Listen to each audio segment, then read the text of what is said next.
Assalamu alaikum, shalom, peace be on all of you. Wow, subhanallah, Brother Karim Irfan, I don't know why they asked me to come after you. I don't know what I'm going to say. But anyway, what an excitement, subhanallah. So, all these people, please come here. So it looks like it's a rally, right? I am with her. You are with her. She is with her. Jahan is with her. Karim Irfan is with her. Chaudhry Rashid is with her. We all are with her. Okay, that's right. Come on. Pull it up. Pull it up. Okay. So first of all, I would like to thank all of you to come here, brothers and sisters. And it's an honor for me to have all these elected officials, Congresswoman, our beloved Congresswoman Jane Shukaski, who has been here for us, I don't remember, maybe 15 years. I know her. You know, every event, every issue, whether it's an aldermanic issue or a state issue, we go to Congresswoman Jane Shukaski. We don't need to go to the alderman or congressman or senator. We go to Congresswoman Jane Shukaski. Give her a big hand, ladies and gentlemen. And then we have our excellent, wonderful commissioner of this district, District 10, where you're sitting here right now. Someone who I always admire. Our commissioner, Bridget Gaynor. Please give her a big hand. She had so many events today, but I requested her that it's very important that you should come here for the Muslim community. We are trying to mobilize these people so, you know, we are a block vote. And we proved that we are a block vote back in 2000. Unfortunately, at that time, we voted for Bush. You know, we are not very happy about that. But in 2004, we voted for, you know, against Bush, and 2008 we all, 96% of the Muslims nationwide voted for President Barack Obama, 96%. This is the report, and I'm not just exaggerating, this is the report of Wall Street Journal. So you can go and Google it. So now, this election, brothers and sisters, is not about Democrats versus Republican. It's not about something like uninsured versus Obamacare. It's not about liberals versus conservatives. It's not about trickle-down economics versus middle-class economics. It is about something more fundamental. In fact, the most fundamental thing in life is at stake here, brothers and sisters. It is about truth versus falsehood. Truth, facts, observable knowns, quantifiable outcomes. What different religion says about truth. I'm going to give you briefly what Torah said about truth. In Exodus chapter 23, 7, distance yourself from a false matter. In Bible, New Testament, Zechariah 8, chapter 8, 16, these are the things that you shall do. Speak the truth to one another. And here is what Holy Quran said in Surah Baqarah, chapter 2, 42. And do not mix the truth with falsehood or conceal the truth while you know. So, truth dictates we are all equal. Donald Trump divides us into a hierarchy of xenophobia, Mexicans, Muslims, African American, women, that's xenophobia.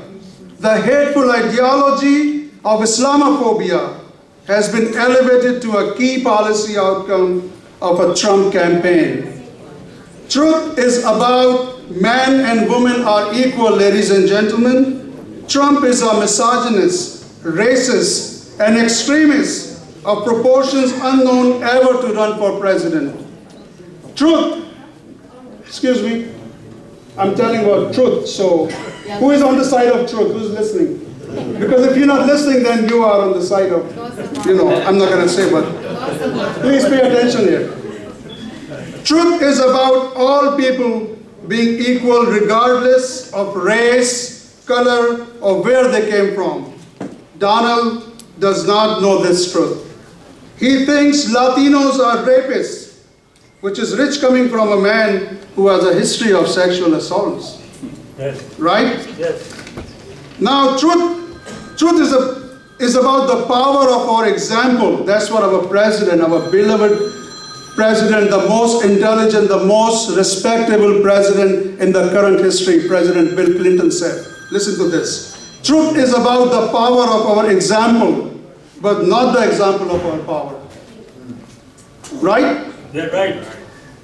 Hammering the underbelly of political expediency through hate and vilification cannot and should not ever be tolerated. This elections, ladies and gentlemen, is, as our next president, Hillary Clinton said, our next president, Hillary Clinton, what she said about it. Not about Donald Trump and who he is. It is about us and who we are. Right? Right. Then say it's right. Right. Right. Truth must always be a guiding light. Trump can hide the truth, but he cannot kill it. A bit like he can hide his old Howard Stern tapes, but he cannot kill them. Right. Good. Right, that's why you are here. I am on the side of right. All right, so this is the challenge we face.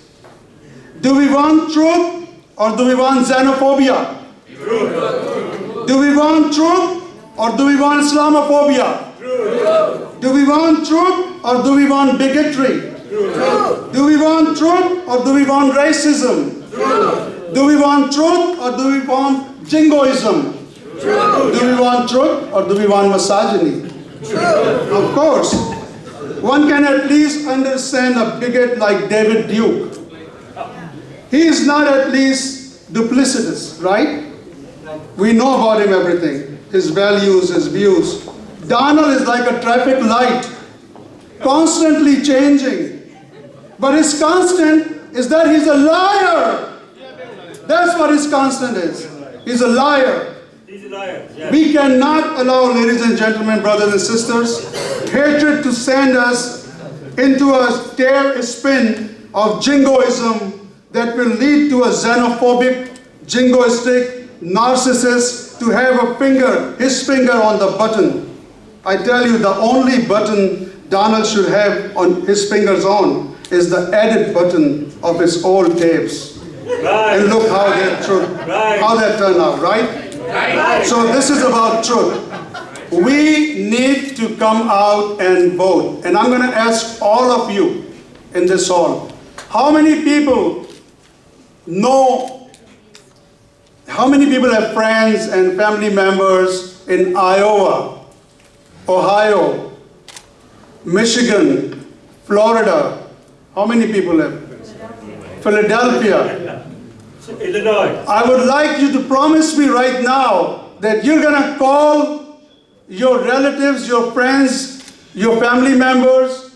You will ask your neighbors if they know people in those states. Muslim votes could be the deciding factor. There are more than 2 million Muslim voters in this country. There are 6 million Muslims and about 2. Am I right, Brother Kareem Irfan? So please call them. We are safe and secure here. That doesn't mean that you don't go out and vote. We need to vote first. We need to go there first. And we need to, you know, there's so many facilities available. Early voting, you can vote, you can bring your friends and family members with you. You know, this is not the normal election. This is something we have never seen. At least I've been here 30 years. I have never seen garbage like this before. So please take responsibility. And then I will say a few more words before I introduce my good friend, Commissioner Bridget Gaynor. We need to energize the crowd. Come on, guys. All right. Up. Right. I am with her. Chaudhry Rashid, are you with her? Okay, Chaudhry Munir, are you with her? Where is my Ustad? Yusuf Marai. Yusuf Marai. Oh, why are you so quiet? You're not with her? Are you with Trump? Give her a hand. Come on. Okay, so we all need to mobilize our friends and family members.